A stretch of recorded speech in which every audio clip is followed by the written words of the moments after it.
Welcome back to Let's Talk Development Football, where future stars and leaders of the game connect. Whether a player, a coach, or a club owner, we are coming to you to talk all things development football. And namhlanje silana eVale VUT lapho kudlala khona iSikhukhune neChippa United iDDC igame ephele ngo-2-1 kwina yona iChippa United.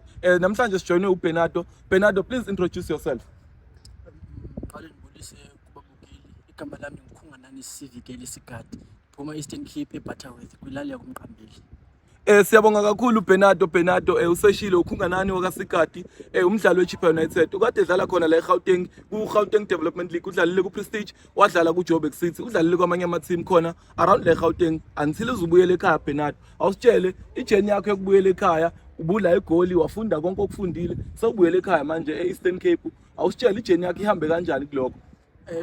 After bendlala under 19 this season, last season yami since 2006. So nadlala first season, then nge-break ka-June nabuyela ekhaya sadlala some tournaments nyana, then scoutwa FC Relatives yase-East London. So from FC Relatives sadlala i-friendly game against Chippa United lapho enibone khona. Ngiyabonga kakhulu ke Bernardo, mina ngumuntu okwaziyo okulandelile kakhulu ebholeni lakho. Awuke usixoxeleke sifundise abantwana basemakhaya ukusuka kwakhe eEastern Cape uzozama impilo ngebhola la egoli. Ijeni yakho lapho yahamba kanjani, isupport obuyithola ekhaya kubazali beyinjani ukuze sifundise abantwana base-Eastern Cape abafuna ukuzodlala ibhola la ku-GDL. Maningi ama-academy akhona la eGauteng abangadlala kuwona, kodwa yini ongabafundisa yona nje nabazali ukuthi mabeza abantwana babo bakhululeke bazobuya la ekhaya sebeyitholile lento abayifisayo. Okokuqala amapholomo ngiqale nibulele kakhulu ebazalini because banike 100% support. Ndahamba ekhaya at the age of 15 years yodlala kwanini academy esedobsonville eSoweto. Then after a year najoyina iPrestige 2023 nadlala season yonke unfortunately nalimala end of season nabuyela 2024 nadlala kuJoburg City 2024 nisenzo matric naphasa not luckily ngendlela zami naphasa matric kakuhle. Then ndajoyina iJoburg City 2025 till ke ngoku ngizodlala kuChippa. Siyabonga kakhulu babukeli nani bazali emakhaya. Umntwana medlala ibhola uyacelakala ukuthi umsupport umlekelele ebholeni lakhe. Bernardo ucoach abaningi from usho ekwandeni wadlala ku-Prestige wadlala ku-Joburg City ku-Coach Thato last year. Awungitshele yini ocoach abayidlalile indima abayidlalile kuwena njengomdlali? Badlala indima enkulu kakhulu because mapholoba ezundazi ku-Prestige bendlala as number 10 and number 8, but credit to Coach Thato on convertile this season to ulibandlali anchor lapho banibone khona kuChippa and bandlalisa khona lapho.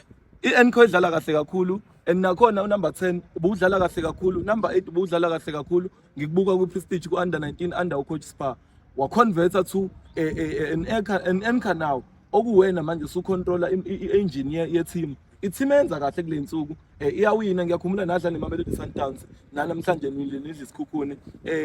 Umsebenzi wakho wenzayo Bernardo muhle kakhulu ne-development yakho yenhle kakhulu mfana wami. Ngiyabonga.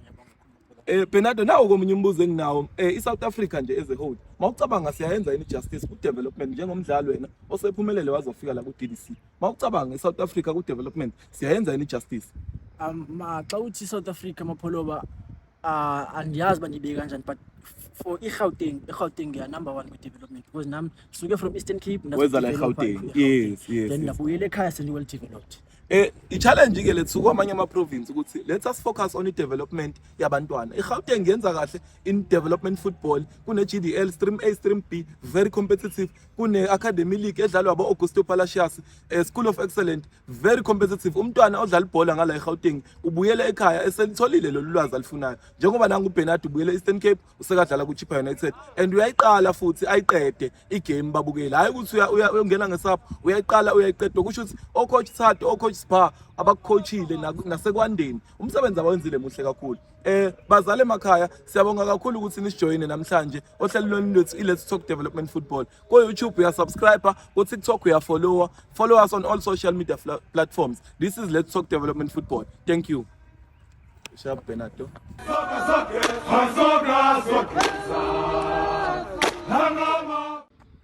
Ningakhohlwa babukeli to follow us, like our videos, subscribe on YouTube and press the reminder button. Also follow us on all social media platforms.